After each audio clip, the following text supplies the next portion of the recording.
E aí, galera, saudação a todos, sejam bem-vindos a mais uma aula de língua portuguesa. Eu sou o professor Leandro e na aula de hoje nós vamos falar sobre predicado verbo nominal, sobre derivação imprópria e sobre crase. Lembrando que esse conteúdo não é somente o conteúdo das nossas aulas, não é somente o conteúdo programático, mas também nós já iremos utilizar essa videoaula também como conteúdo de revisão. Lembrando que nós estamos indo aí para uma semana de revisão de conteúdos, e a próxima semana nós teremos também a semana de simulado e a semana de avaliação, ok? Então, a partir de agora, eu vou compartilhar o material com vocês, a minha imagem vai ficar um pouco menor na tela, e eu os convido, então, para o conteúdo dessa videoaula.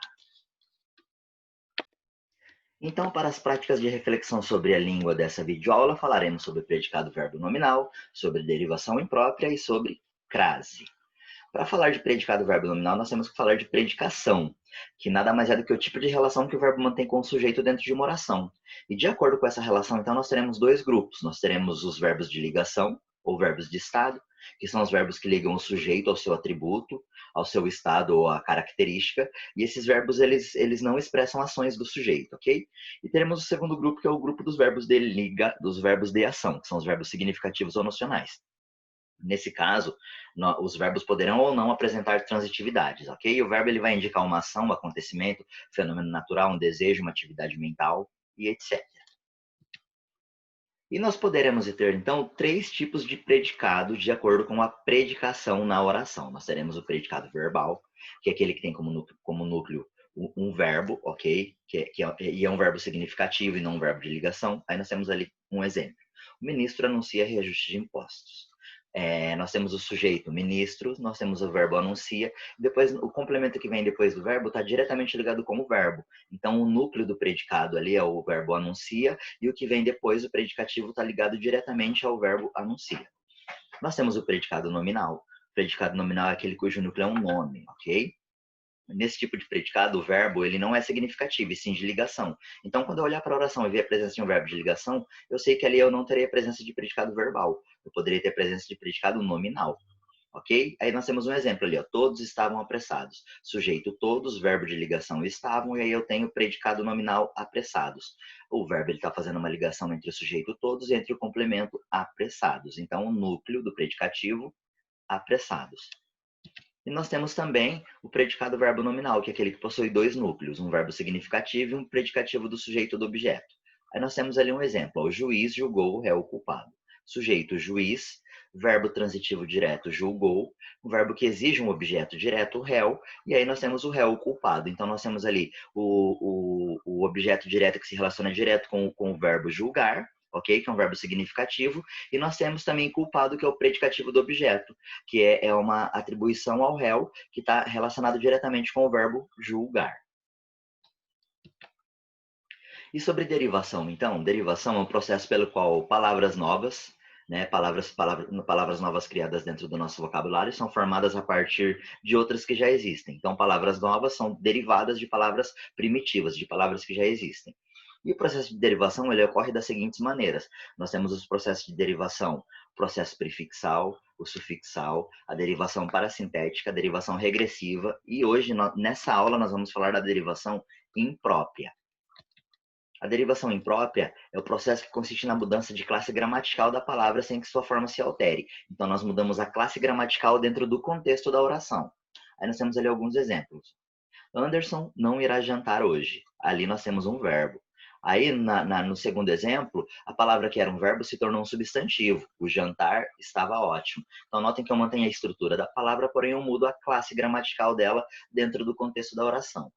Mais um exemplo, o andar de Joana é muito determinado. Nós temos ali, tá vendo, o verbo andar, ele está sendo utilizado como um substantivo. Então, naquele caso ali, nós temos como sujeito da oração o andar de Joana.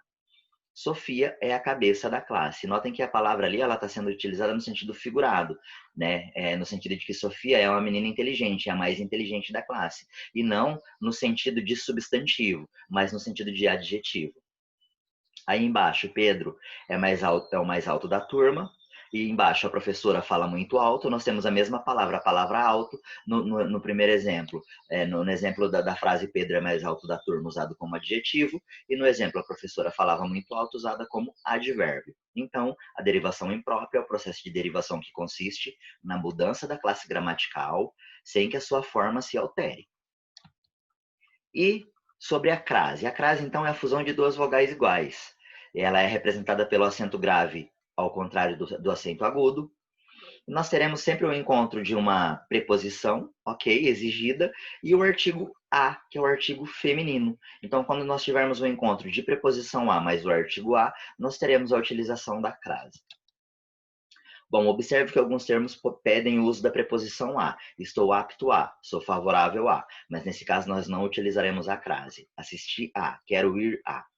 Se a palavra posterior for feminina, utilizaremos o artigo feminino a. Nesse caso, sim, utilizaremos a crase. Estou apto a, mais o a do artigo feminino. Se a palavra posterior for masculina, utilizaremos um artigo masculino o. Então, nós teremos o encontro ao. Estou apto ao trabalho. Sou favorável ao pleito. Assistir ao filme. Ok?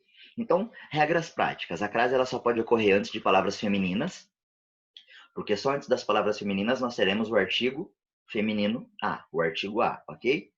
Aí, para saber se ocorre ou não a crase, o que a gente pode fazer? A gente pode trocar a palavra feminina por um equivalente masculino. E daí, se antes da palavra masculina aparecer ao, então eu utilizarei crase na versão feminina. Por exemplo, ele se refere à festa de hoje. Aí o exemplo de baixo, pegando o equivalente palavra masculino, ele se refere ao baile de hoje. Então, voltando ao feminino, eu utilizo a crase. Pessoal, então esse foi o conteúdo dessa videoaula. Lembrando que esse conteúdo da videoaula é o conteúdo que nós iremos utilizar para poder fazer o preenchimento daquele roteiro, tá? Roteiro de revisão que nós estamos trabalhando. E a partir daquele roteiro e a partir dos conteúdos de videoaula e dos conteúdos vistos em sala de aula, é que nós iremos adentrar então nos exercícios de fixação, tá? Para a gente poder absorver mais as definições do conceito que nós estamos estudando, que nós vemos estudando aí ao longo do nosso bimestre letivo, ok?